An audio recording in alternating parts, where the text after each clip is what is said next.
Hey, Mom. Maris feels it might be weird if you came to the lake trip. She wants to keep it just family. I read it once, then again. 3 times.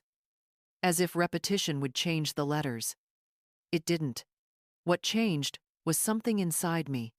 Something small and sharp. Lodging deep. Family. That was the word she used. Keep it just family. As if I had been erased with a single stroke. As if 3 decades of sacrifice, love, and devotion could be brushed aside to make space for cocktails by the lake. If you're watching this, hit subscribe and tell me where you're watching from. Because what happened next is more than a family disagreement. It's a story about trust, betrayal, and the moment I realized silence could be sharper than any scream. 2 days before that text, I had wired the last payment on their house. Not a loan, not even a shared investment, a gift.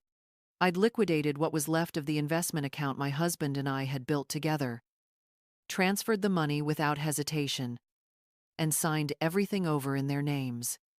No strings attached. No safety net for myself. Just love.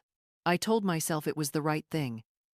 That Caleb and Maris deserved stability. That my role as mother was to give, until there was nothing left to give.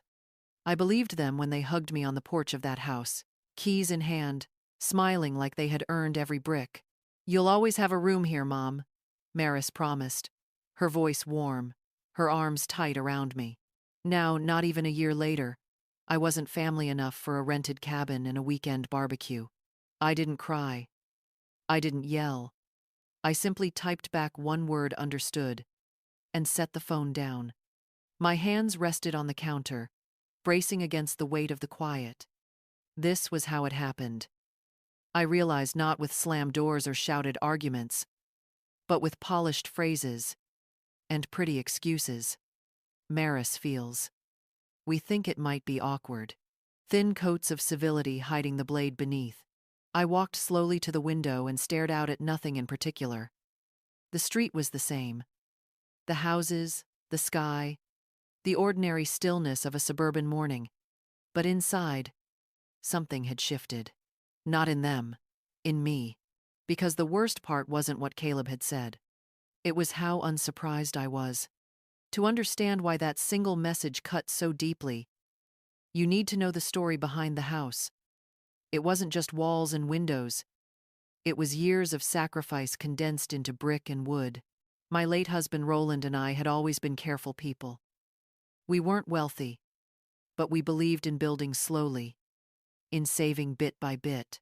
He worked in finance, I taught part-time, and together we tucked away every extra dollar into an investment account. It wasn't glamorous. No vacations in Europe, no new cars. Just a quiet promise. One day, when we retired, we would use that nest egg for comfort, for stability. But Roland died before we ever saw that future. A heart attack, sudden and cruel. In an instant, all our plans shifted, all that careful saving left in my hands. I remember sitting in the lawyer's office with the folders stacked high, listening to phrases like estate transfer and beneficiary allocation. The money was still there, but it felt like a ghost of the life we had planned together. And then there was Caleb, our only child, our everything. In the hollow years after Roland's death, helping Caleb build a life felt like the only thing that made sense. When he met Maris, when they started talking about marriage, I told myself that supporting them was the way to honor Roland's memory. So when the opportunity came to buy a house, I didn't hesitate. I liquidated that account we had so carefully built over decades. I told the lawyer, it's not about control, it's about love. Roland had warned me once to be cautious, to never sign away security lightly. I brushed that memory aside. This was family. This was my son. The morning I handed them the keys, the sky was gray, dew still clinging to the lawn. Caleb had his arm around Maris, both of them glowing with anticipation. I forced a smile, ignoring the ache in my chest, and pressed the envelope into his hands. "No more rent," I said, my voice wobbling but hopeful. "No more waiting." Maris hugged me tightly. "You'll always have a room here. Promise." I wanted to believe her. I did believe her. I stood on that porch watching them laugh, watching them step into the life I had just built for them, and told myself it was worth it, that this house would anchor us, that it would be the place where birthdays, holidays, and family dinners tied us together for decades. I didn't know then that the house I gave away would become the very wedge that pushed me out.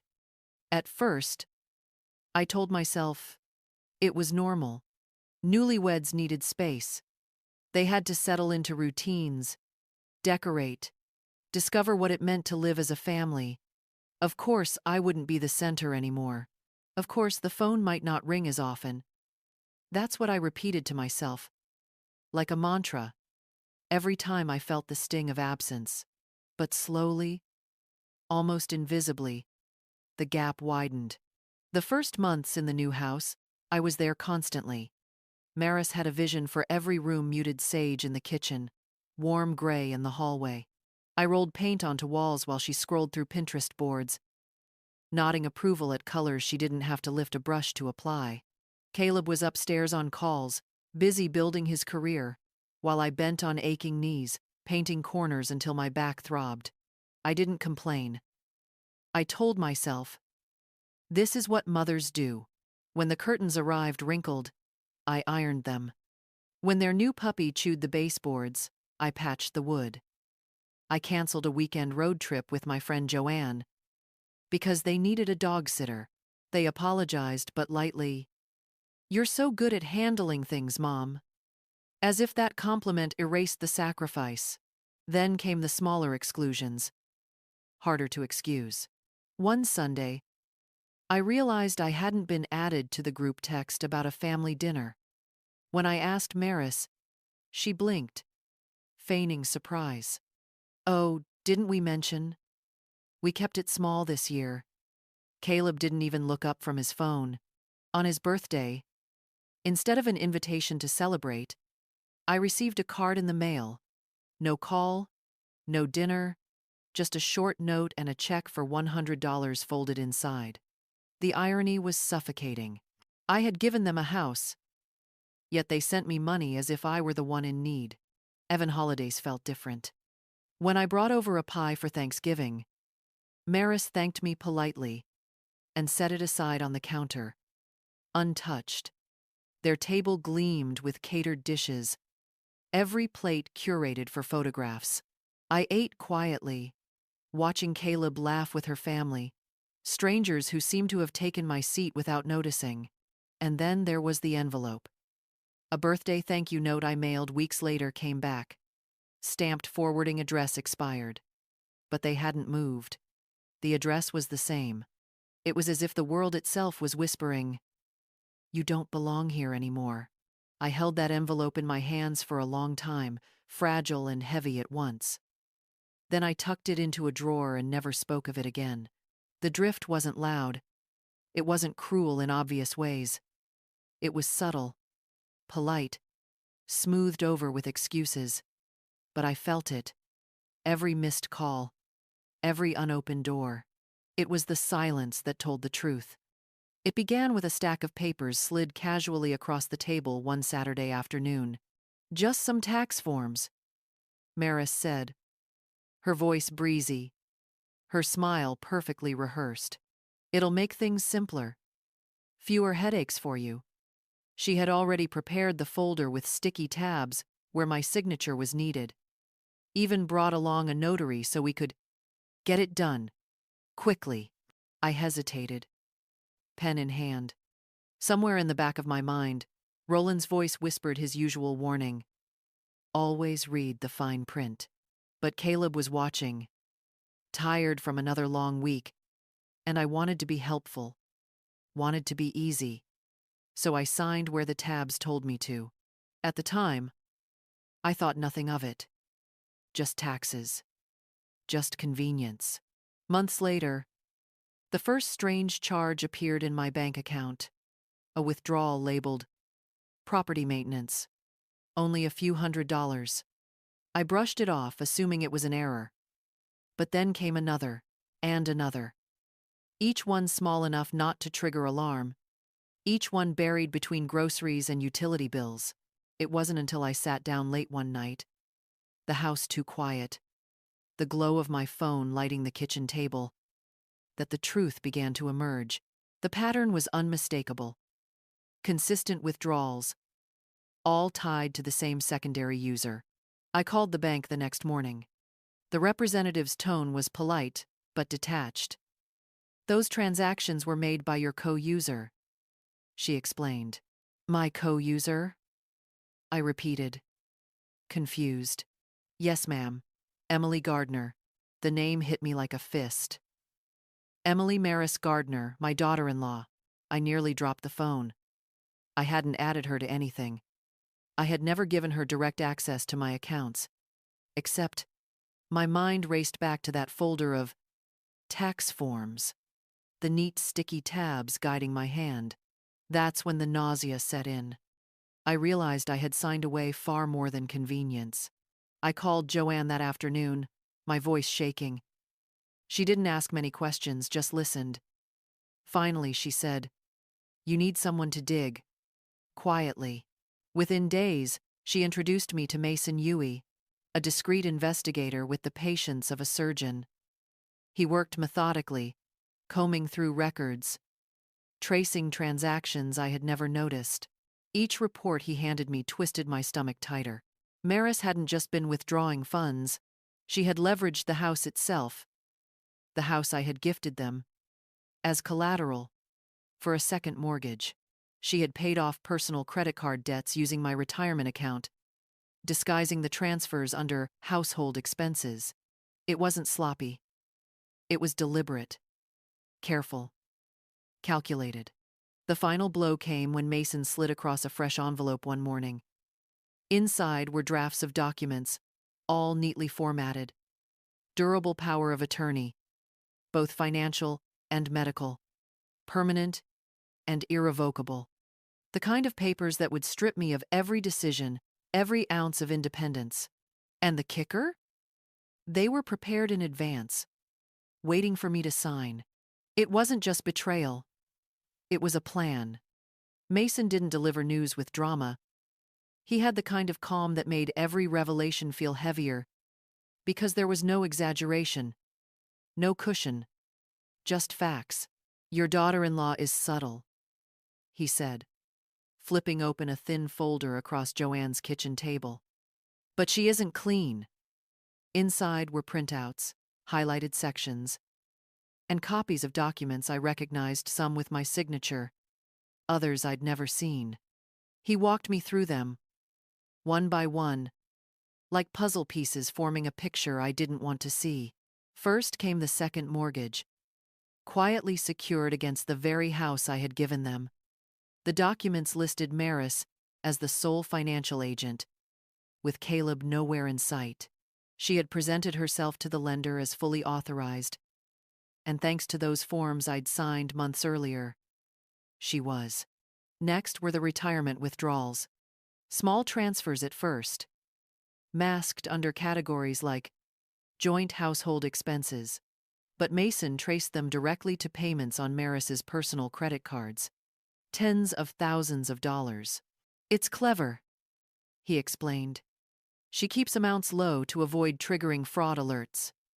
But over time, it adds up." My hands shook as I flipped through the pages. Each number, each transaction, was a quiet theft. And then came the most chilling discovery. "She also drafted these," Mason said, sliding across a packet of pristine legal documents.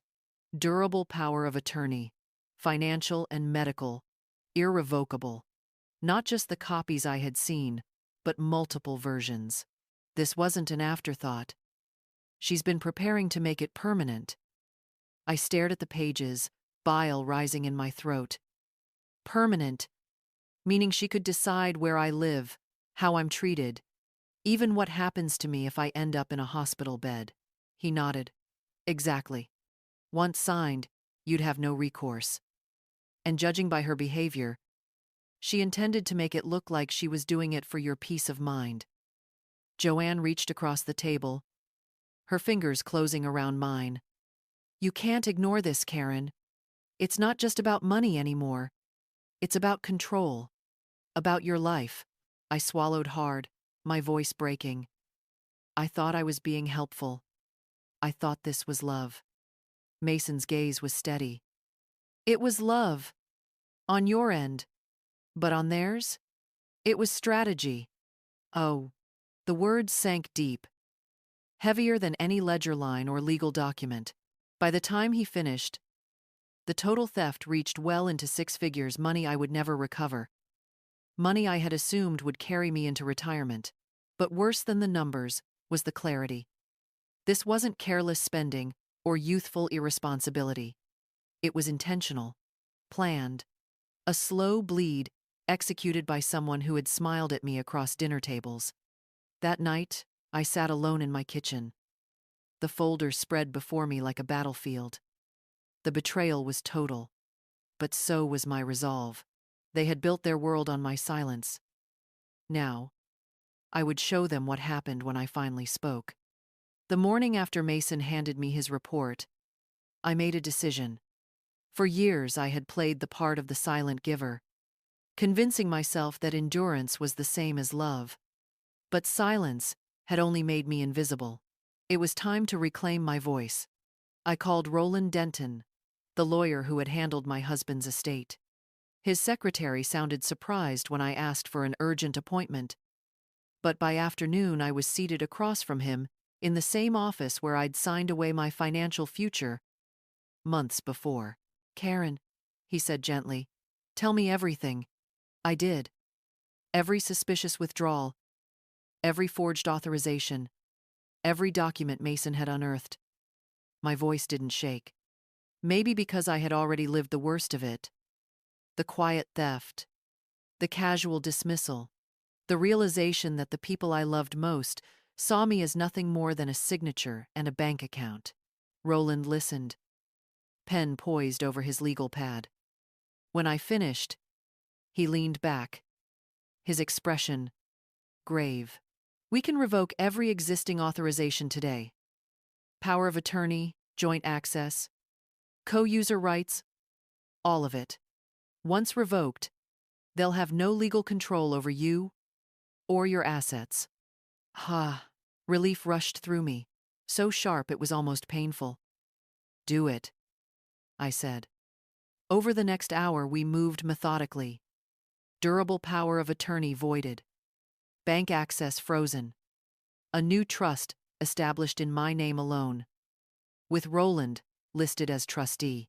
The house, once transferred freely into Caleb and Maris's names, was targeted for reversal. Roland filed a petition citing fraudulent inducement, backed by Mason's evidence. It will take a few weeks, he explained, but the law is on your side.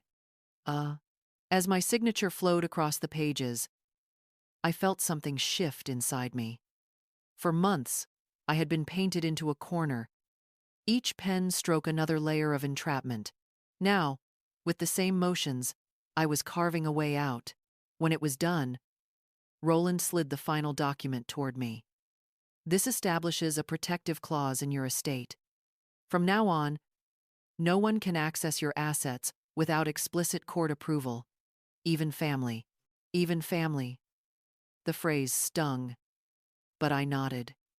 That's what I want. Walking out of that office, the air felt different. Crisp, sharp, alive. For the first time in years, I wasn't trudging under the weight of obligation. I was carrying something else. Control. That night, I brewed tea and sat by the window. Mason's folder still spread across my kitchen table. But instead of feeling crushed by its weight, I felt steady. They had underestimated me. They thought my love would keep me blind, my silence keep me powerless. They were wrong. Because I wasn't just protecting money or property, I was protecting the only thing left that was truly mine, my future. And this time, I wouldn't give it away. The irony still makes me smile. While Caleb and Maris packed their monogrammed duffels and posed on the dock for selfies captioned, "Unplugged and Grateful," I was dismantling the very foundation of the life they thought was secured. They left on a Sunday morning, the SUV loaded to bursting. I watched from a block away as Maris adjusted her sunglasses, already barking instructions at Caleb about luggage and coolers. They didn't notice me. Why would they? In their world, I had become background useful when needed, invisible when not. By the time their car disappeared down the street, I was already seated across from Roland in his office. On the desk between us lay the documents finalizing the reversal of the deed and the sale of the house. "You're certain?" Roland asked gently. I nodded. It was never truly theirs. I was the foundation they built on, and I'm done carrying the weight.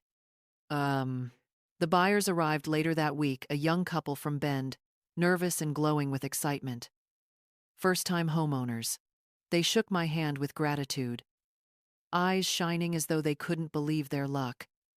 Watching them reminded me of Caleb and Maris on that porch less than a year earlier. Only this time, the joy was earned, not stolen. I didn't linger. I didn't explain. I simply signed the last papers, wished them well, and left. The funds landed in the new trust account 2 days later, protected under a name Caleb wouldn't recognize. Clean, untouchable. Meanwhile, Caleb and Maris filled social media with filtered sunsets and lakeside cocktails, their curated happiness beaming out to strangers. What they didn't know, what they couldn't imagine, was that the locks to their home were already changed, the title already shifted, the future they'd been gambling with already out of their hands. That week, an envelope appeared in my mailbox. White, pristine, no stamp, hand-delivered. Inside, another set of papers. Full financial and medical control, dressed in soft language, and sticky notes written in Maris's neat handwriting. "No rush, just sign when you're ready. This makes everything easier." I didn't scream. I didn't tear it up. I placed it on the counter beside the uncashed birthday check Caleb had mailed months before. 2 relics of promises that had never meant what I thought they did. Then I whispered to the empty kitchen, "You gambled on my silence. You lost." When their car rolled back into the driveway the following Saturday, they would expect home. They would expect safety, permanence, control. What they would find instead was a moving van in the drive, a realtor on the porch, and a future they no longer owned. And I would be there calm, steady to watch the illusion collapse. They came back on a bright Saturday morning, just as the moving truck pulled into the driveway. The air was crisp, the kind of day perfect for unpacking boxes, perfect for beginnings, and devastating for endings. I parked a block away, watching as Caleb's SUV rolled slowly to a stop in front of what they still believed was their home.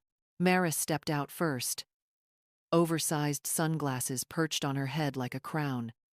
She was already speaking sharply to Caleb about something trivial when she froze. A young couple stood on the porch, the realtor unlocking the door with keys in hand. The moving crew was unloading furniture, carrying lamps and boxes through the front entrance as if it had always belonged to them. "What the hell is going on?" Maris's voice cut through the air, high and furious. "Why are strangers at our house?"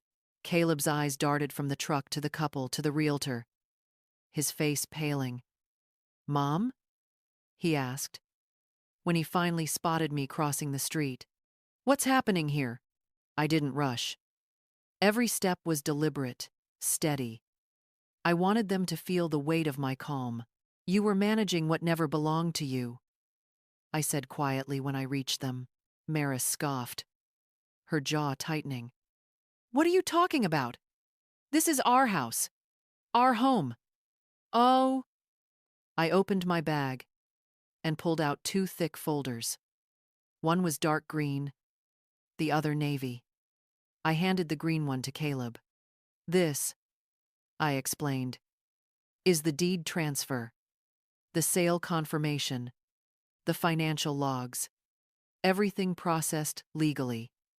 Everything filed with the county. As of this week, this house is no longer yours. Caleb's hands trembled as he flipped through the papers. His lips parted, but no words came. Maris snatched the folder, flipping pages quickly, her expression hardening with each turn. And this, I said, holding out the navy folder, is yours.